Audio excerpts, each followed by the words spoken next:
कांबळे आडनावाची लोक म्हणजे जगात भारी. शून्यातून विश्व कसं निर्माण करायचं हे कांबळेंकडून शिकावं बरं का. लाईफ मध्ये सिच्युएशन कशी का असे ना हे कधीच मागे पडत नाहीत. यांचं प्रोफेशन कोणतंही असो, म्हणजे काम कुठल्याही क्षेत्रामध्ये करत असो, पण एक तरी कला ना यांच्यामध्ये असतेच बरं का. आणि एक सगळ्यात भारी गोष्ट म्हणजे कुठलाही कार्यक्रम असो, कुठलाही सण असो, कुठलाही सेलिब्रेशन असो, आपल्या फॅमिली सोबत खूप आणि अगदी मनापासून एन्जॉय करतात बरं का.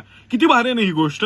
पण लोकांवरती हे पटकन विश्वास ठेवतात बघा. त्यामुळे काय होतं ना की यांच्या चांगलपणाचा लोक गैरफायदा घेतात. पण कांबळे हे सेल्फ मोटिवेटेड असतात बघा. यांना कुणाच्याही प्रोत्साहनाची गरज अजिबात नसते. एखादी गोष्ट किंवा एखादी व्यक्ती पटली ना मनापासून, कायम त्या व्यक्तीच्या पाठीशी उभं राहणार बरं का. मित्राचं लग्न असो किंवा शेजाऱ्यांचं घर शिफ्टिंग असो किंवा कुठलीही मेडिकल इमर्जन्सी असो, कांबळे हे नेहमीच मदतीसाठी पुढे असतात. And last but not least, friendship असावी ती कांबळेंसारखी. कधीच कुठल्या गोष्टीला नाही म्हणत नाहीत बरं का. शेअर करा,